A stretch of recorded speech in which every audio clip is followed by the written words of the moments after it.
Hola, bienvenidas y bienvenidos a esta sección de apuntes resumidos y comentados para una vida más fácil. Voy a dedicarla en esta ocasión al flash, que parece una cuestión compleja porque hay que hacer algunos cálculos y funciona de forma electrónica, así que electrónica y cálculos suena a complicado. No lo es en absoluto. Vamos a verlo. Lo primero que quiero contaros antes de empezar a hablar del flash, y el que quiera que se lea esta introducción tan bonita, es que el flash lo utilizamos principalmente o para complementar la luz natural, porque no es exactamente como nosotros queremos esa luz natural, o para directamente poder trabajar sin luz natural. ¿Qué tiene el flash que no tenga la luz natural? Pues hombre, es una luz constante, siempre con la misma temperatura de color, y que encima lo podemos poner donde nosotros queramos, cosa que no nos ocurre con el sol. No lo podemos poner a no ser que estemos esperando. Es claro, el flash nos facilita la vida a la vez que nos la complica en ambos sentidos. Muy bien, vayamos a lo importante. Hay otras luces que no son la de flash que podemos utilizar para iluminar, y está bien que alguien de iluminación las conozca. Antes de entrar en el flash hago una pequeña explicación de cuáles son esas luces. Básicamente están las de tungsteno. Algunas son las básicas, las que están en nuestras casas o estaban, ahora están sustituidas por los LEDs prácticamente, que son lámparas que tienen un filamento que se calienta y al calentarse da una luz muy cálida en torno a los 2800 grados Kelvin. Son bombillas de uso en el hogar. Luego están las de tungsteno halógenas. ¿Por qué? Pues porque dentro de la cápsula donde está la bombilla hay un gas halógeno en lugar de vacío. Y estas dan unas temperaturas un poco superiores, 3000, 3400 Kelvin. Son, por ejemplo, las que utilizamos como luz de modelado en los flashes de estudio.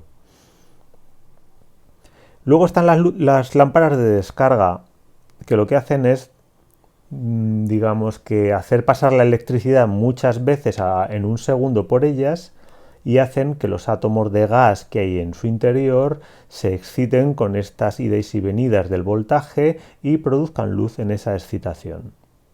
De estas hay muchos tipos. Las de mercurio de alta presión, las de vapor de sodio, que eran aquellas farolas amarillas que había en las calles de antaño, las de xenón de alta presión, que están ahora mismo en los coches nuevos, están en el flash, la lámpara de flash es una lámpara de xenón.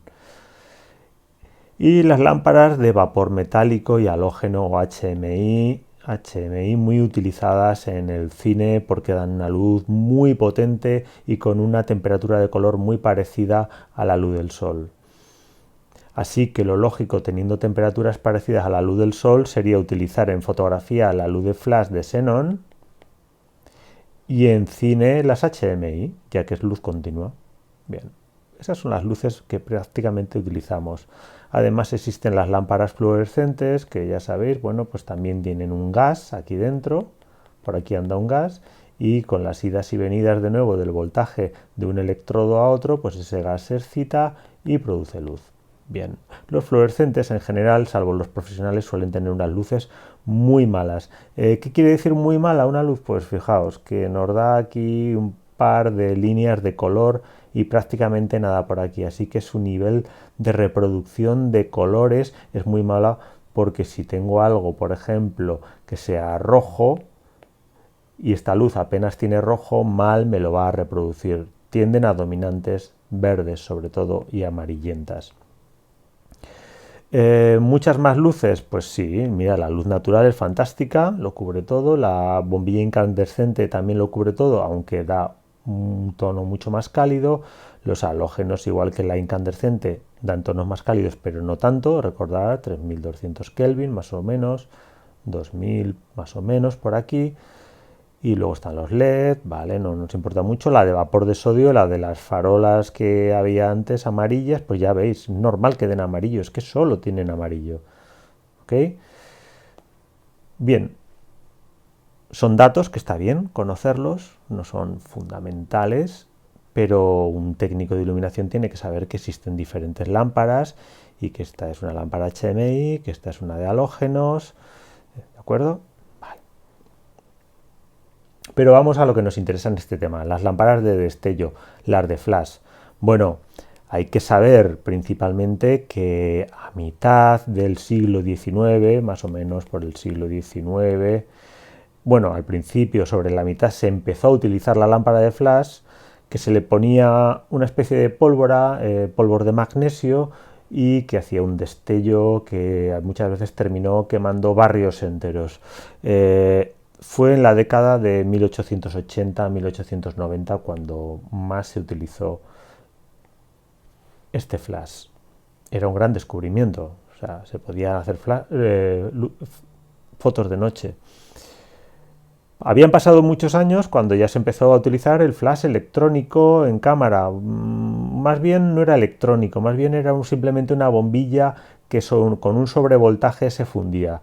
Al no estar al vacío se quemaba y en ese quemarse en un instante pues producía un destello, ¿vale? Sobre 1925-1935, los años en los que se inventó la cámara Leica, por ejemplo, una cámara pequeñita, no como esta, que es una Graflex de gran tamaño. Esto dio mucha vitalidad a la fotografía con flash. Y en estudio ya se empezó a crear acumuladores de electricidad grandes con lámparas que destellaban. Eso eran los años 40. Bien. Hollywood en todo su esplendor, años 40, finales de la Segunda Guerra Mundial, recuperación económica, flashes, actores, publicidad, revistas, todo iba unido, era el momento, ¿no? Bien, expliquemos el flash electrónico. Bueno, el flash electrónico es un tubo normalmente redondo, es redondo para poder meter una bombilla en el medio que nos dé luz, no por otra cosa, ¿eh? Y también a veces pues es así y ya sabéis que metemos la bombilla aquí para dar luz, la luz de modelado, ¿no? ¿Qué tiene este tubo? Bueno, tiene dos electrodos, es decir, el voltaje viene y va por estos dos electrodos y dentro pues tiene un gas que cuando pasa la electricidad por él pues se excita y al excitarse lanza luz. Ya está. ¿Qué tiene de especial el flash sobre el resto de luces? Pues que esta luz se da en un instante, con lo cual tenemos un destello. ¿Cómo conseguimos un destello? Pues lo conseguimos gracias a un condensador. Un condensador, a ver, aquí estamos, un condensador que ha acumulado la electricidad y que la descarga de golpe. ¿De golpe qué es? De golpe es en torno a media milésima, una milésima de segundo. Ahí descarga todo, con lo cual en ese tiempo se ilumina la lámpara de flash y ya está. Lo que tarda en descargarse es lo que tarda en iluminarse la lámpara de flash y apagarse. Esa luz tiene unos 5600 Kelvin, muy similar a la luz día.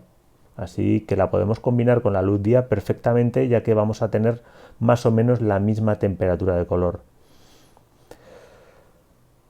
Muy bien, ved, aquí está el condensador que dará su descarga al flash.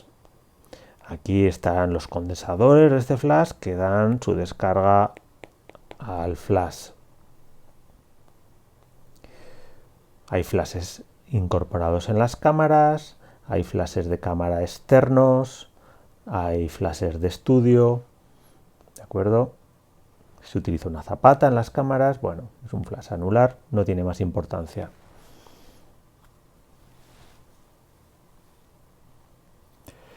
Los flashes tienen ciertas características, me parece muy bien. Los flashes portátiles no suelen tener luz de modelado, como ya todos sabéis. Tienen una zapata que va a la cámara. Se pueden disparar de modo manual, pero también en modo TTL, es decir, a través de la lente, con lo cual la cámara mide cuánto destello está dando ese flash y decide cuándo cortarlo porque es suficiente. Eso es muy interesante, cosa que rara vez ocurre con un flash de estudio, a no ser que tengamos algunos tan especiales como nuestros Profoto, que sí que tienen una conexión cuando queremos TTL con la cámara. Muy bien, ya sabéis, funcionan con baterías, se utiliza un trigger para dispararlo todo, esto ya lo sabéis. Bien, ¿cuál es la fundamental diferencia a la hora de producir un destello entre un flash de cámara y un flash de estudio? La principal diferencia es la tecnología IGBT que incluyen. Un flash de cámara suele incluir un transistor IGBT que lo que hace es, cuando va a dar un destello descargando todo su condensador, los destellos suelen ser así, más intensos al principio y apagándose poco a poco, y cuando digo poco a poco estoy hablando más o menos de media milésima de segundo.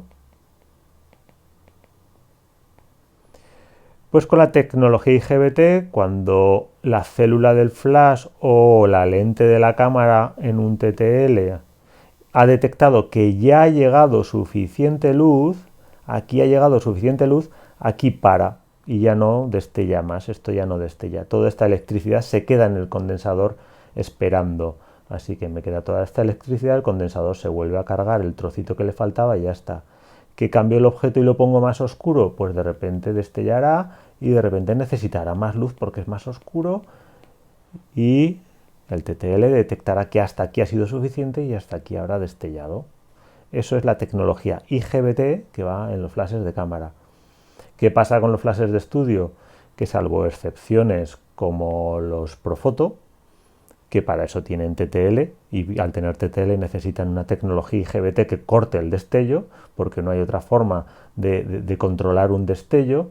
Los demás flashes, los que no tienen esta tecnología, lo que hacen es, yo con mi regulador del flash, ya sabéis que suelen tener por ejemplo, un 1.32, un 1.8, un 1.4, un 1.1, es decir, a tope de potencia y la mínima potencia de este flash, pues según la pongo, si la pongo en 1.1, pues el condensador se cargará a tope y eso hará que el destello sea el máximo posible para esa lámpara.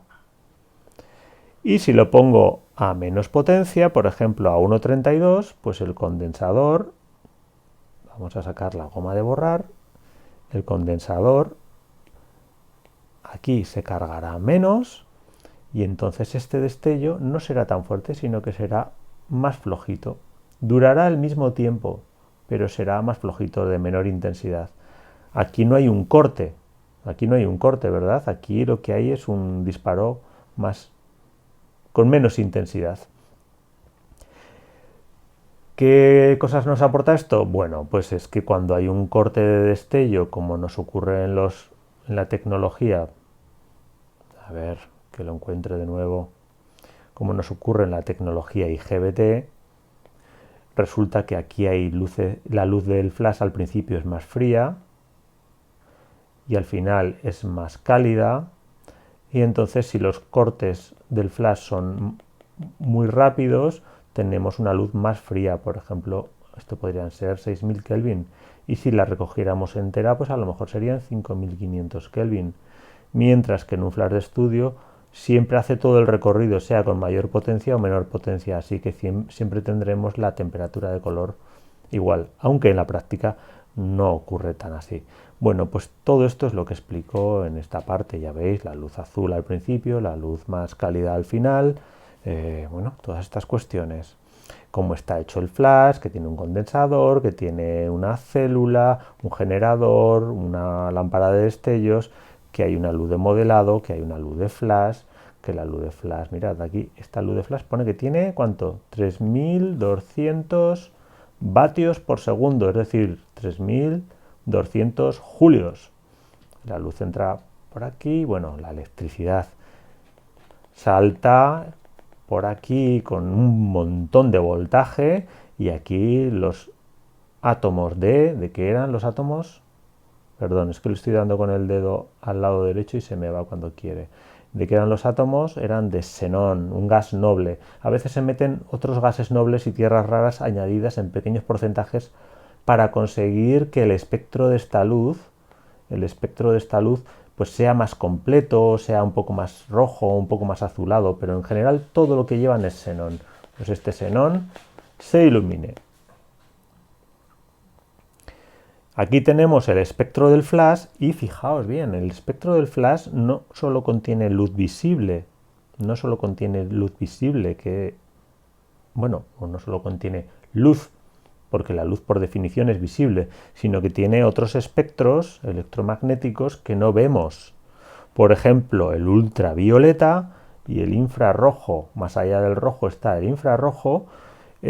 Básicamente lo entendemos como calor, algo de calor producen, y más allá del violeta tenemos el ultravioleta. El ultravioleta es alta frecuencia, la luz pues tiene de media frecuencias a frecuencias más largas y el infrarrojo frecuencias más largas todavía.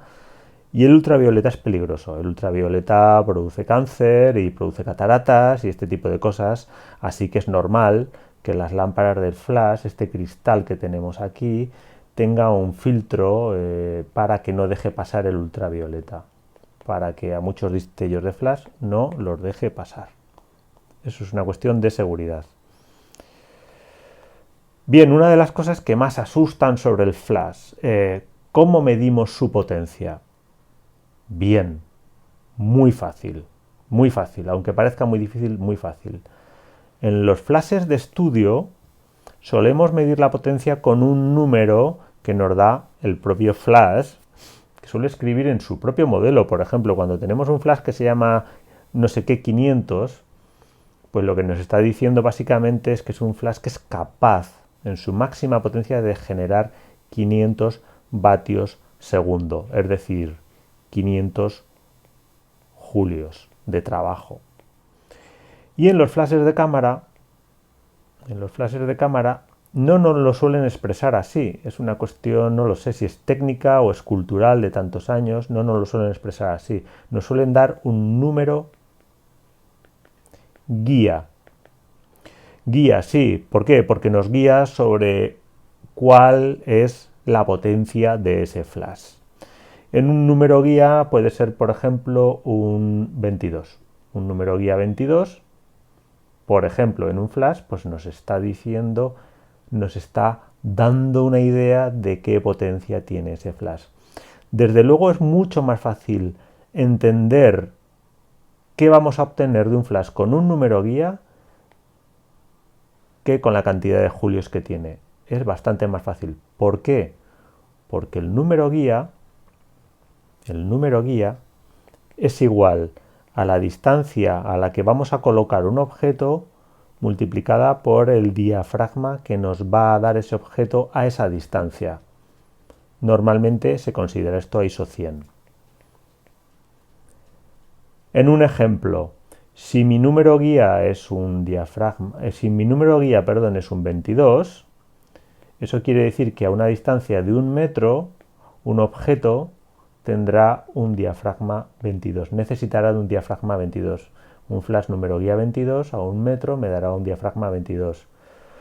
Por supuesto, un flash con número guía 22 a 10 metros me darán un diafragma 2,2. 2,2 por 10, 22.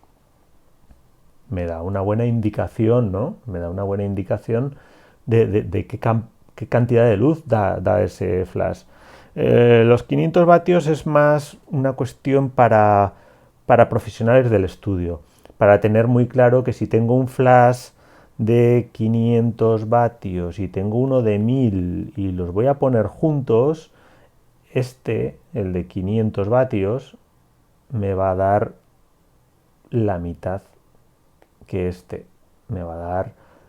Si me va a dar un F22 a no sé cuántos metros de distancia, me va a dar un F16.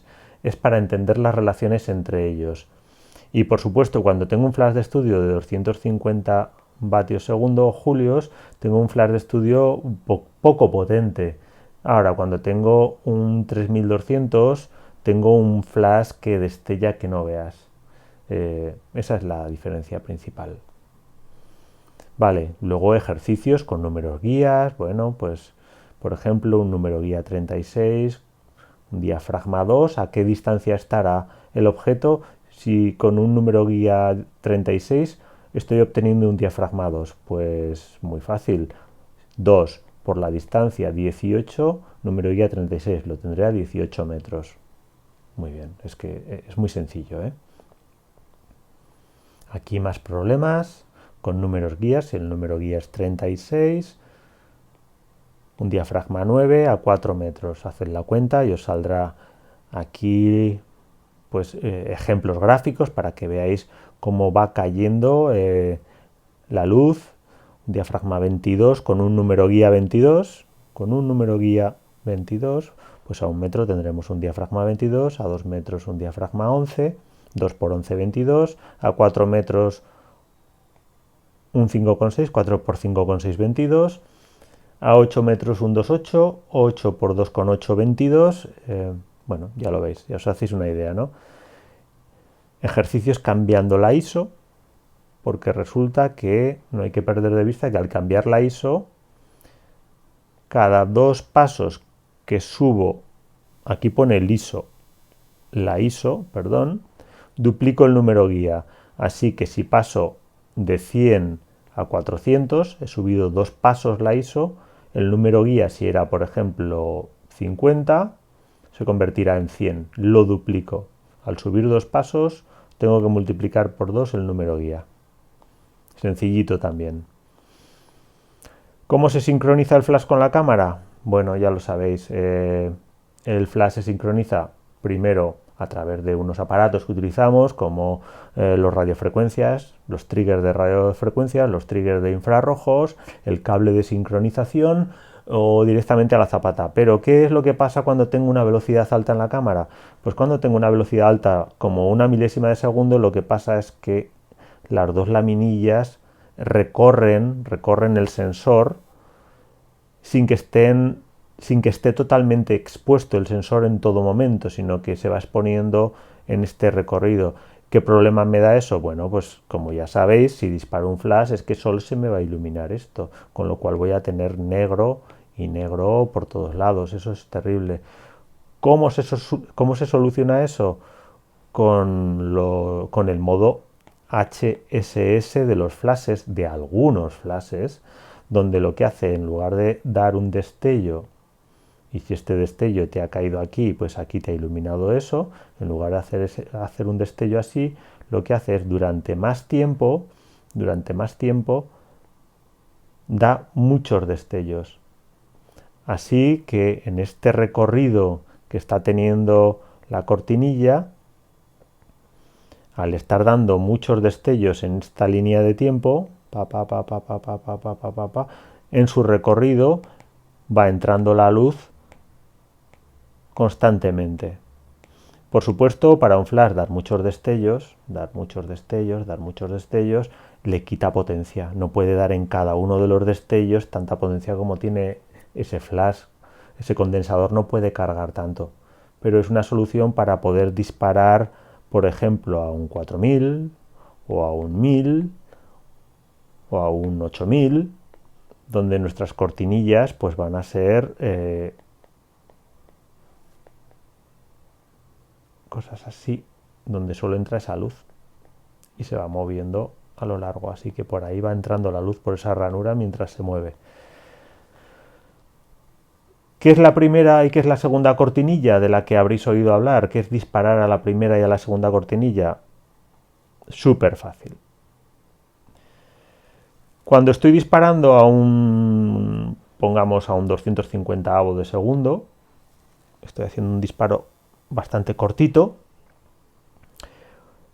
pues un destello de flash me da igual un poco que sea la primera que a la segunda cortinilla. Por defecto vienen a la primera cortinilla. Aquí se abre la cortinilla, aquí se dispara el flash y aquí se cierra la cortinilla. Bien, no tiene más interés, ¿eh? Eso es lo habitual.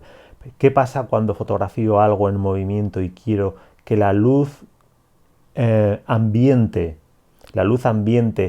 cree un halo en esa cosa? Por ejemplo, alguien que está corriendo, más deprisa todavía, más que corriendo. En bicicleta salga movido, salga como un halo, pero a la vez lo quiero congelar. Es decir, puedo disparar, hacer un disparo de medio segundo. En ese medio segundo se habrá movido desde este punto A al punto B y me habrá quedado registrado todo como una borrosidad. Si disparo a la segunda cortinilla, suponiendo que aquí empieza el... Bueno, si disparo a la segunda cortinilla, que sería aquí, ahí, en el último momento habré captado al ciclista y quedará nítido unido a un halo de movimiento, de luz de movimiento. Y si lo disparo a la primera cortinilla, lo habré captado aquí, aquí me aparecerá el ciclista nítido y luego todo el borrón de su luz moviéndose. Es un efecto estético muy utilizado, por ejemplo, en danza. Disparar movimientos de danza a medio segundo, a un octavo de segundo, con el flash normalmente a la segunda cortinilla, dejando que el elemento se mueva, haga luces y al final, en el último momento, congelando, pues es controlando esta técnica bastante estético. Así que podemos disparar a la primera cortinilla o a la segunda cortinilla, la que suele poner en nuestra cámara como rear. Muy bien, obturación baja, la cortinilla que entra por aquí, ¿verdad?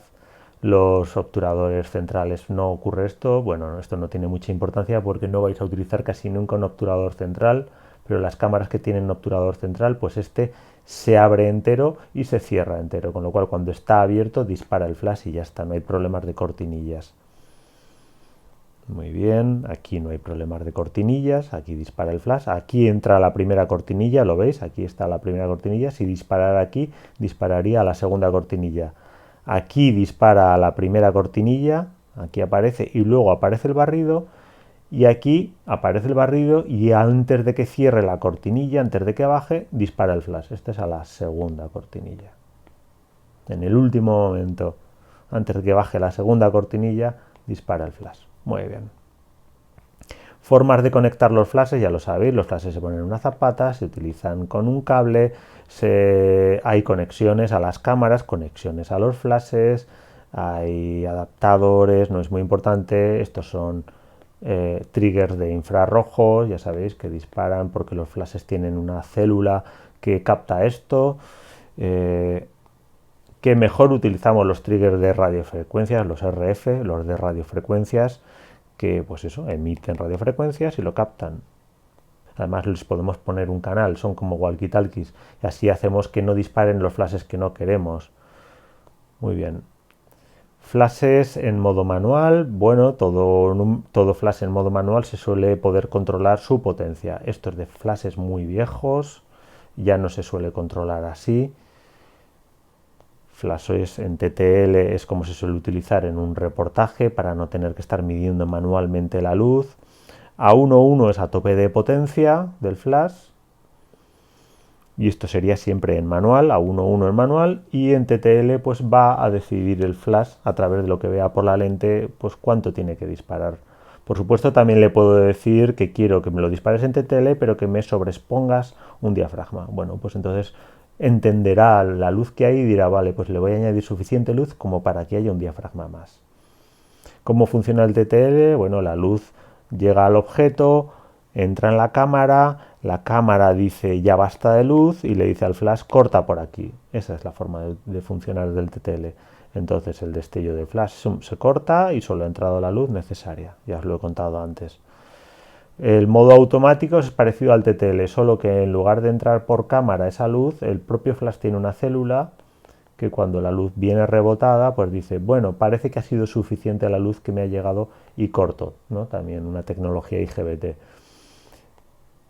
Lo que pasa es que, pues claro, con una célula que corta no sabe si lo que estamos fotografiando es negro, es blanco, es gris, entonces como los fotómetros tiende a dar un gris medio.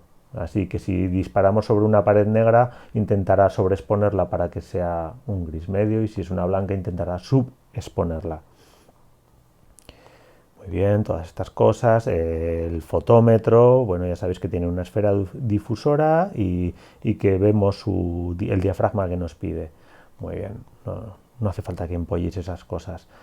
Esto tampoco hace falta que os lo empolléis ni que os sepáis de memoria todo lo que pone aquí, ¿no? Bueno, es simplemente que hay una distancia de destello y poco más, de verdad que poco más. Que el flash rebotado indirecto, pues por supuesto pierde potencia, ya que tiene que hacer todo este recorrido y se pierde luz para todos los lados, y que la luz es más suave, por supuesto, al ser rebotado, ya que nos da más amplitud en la fuente, que tenemos sistemas para modelar la luz, bueno, ya está, eso ya lo sabemos, es que no hay ni que estudiarse eso, que tenemos sistemas para modelar la luz. Que el flash se puede utilizar como relleno, por supuesto, como relleno, y que puedo tener una persona iluminada por el sol y que además le puedo añadir un flash de relleno. Normal, normal.